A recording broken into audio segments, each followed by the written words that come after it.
5월 17일 금요일 5분 브리핑입니다. 민주당 몫인 차기 국회의장 후보에 추미애 후보가 우세할 거라는 예상을 뒤엎고 5선의 우원식 의원이 선출됐습니다. 당내에서는 비밀 투표였던 만큼 당선자들이 소신껏 투표한 결과라는 반응과 함께 막판 후보 단일화 과정에서 이른바 친명 진영의 교통정리가 이루어진 데 대한 반감이 작용했다는 평가를 언론마다 떠벌리고 있습니다. 당원들은 분노하고 있습니다. 민심과 당심을 외면한 그들만의 결정은 21대 국회와 다르지 않다며 격한 반응을 쏟아냈습니다. 우원식 당선자는 민심을 거스르면 직권 상정을 하겠다라고 했고 용산의 거부권 행사를 입법권 침해라고 규정했습니다. 신임 이창수 서울중앙지검장이 취임 첫날 김건희 씨 관련 수사를 담당하는 부장검사들부터 불러 가장 먼저 대면 보고를 받았습니다. 하나같이 김건희 씨 소환 조사에 열쇠를 쥐고 있는 중간 간부들입니다. 부속 검찰 인사에서 이들이 교체된다면 김건희 씨 수사의 방향을 짐작하게 하는 가늠자 역할을 할 것으로 보이는데요. 전부 물갈이 된다면 용산의 수사 개입 의도는 명약관화해집니다.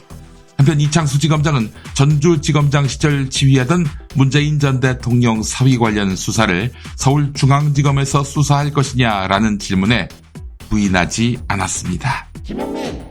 윤석열 대통령의 배우자인 김건희 씨가 캄보디아 총리 부부와의 공식 오찬에 참석하며 153일 만에 공개석상의 모습을 드러냈습니다.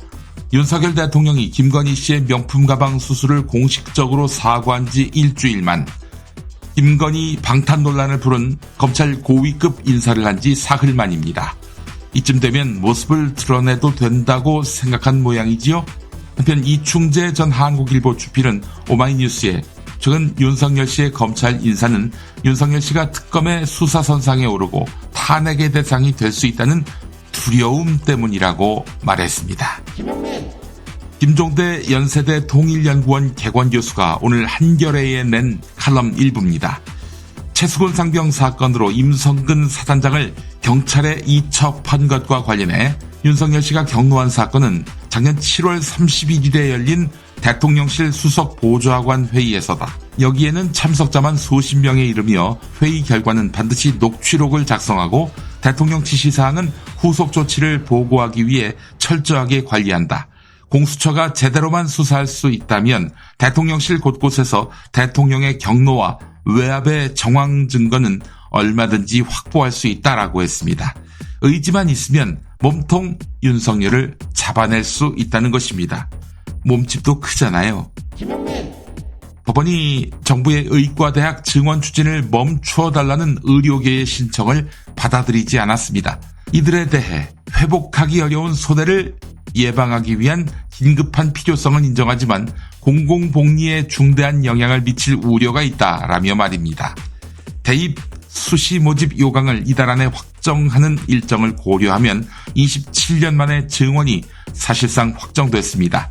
이런 가운데 의료계는 여전히 강경한 입장입니다. 재항고하겠다는 건데 그 절차를 통해 뒤집을 수 있을까요?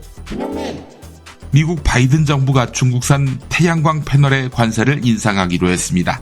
중국산 태양전지에 대한 관세를 50%로 2배 올리겠다고 발표한 지 이틀 만에 그동안 중단해왔던 중국산 양면형 태양광 패널에 매기는 관세를 다시 14.25% 부과하기로 했다고 밝혔습니다. 또 미국의 관세를 피하기 위해 중국이 동남아 국가에서 조립한 뒤 우회 수출하던 태양광 패널에도 예외 없이 부과하기로 했습니다. 미국의 제조업 일자리를 지키기 위해서인데요.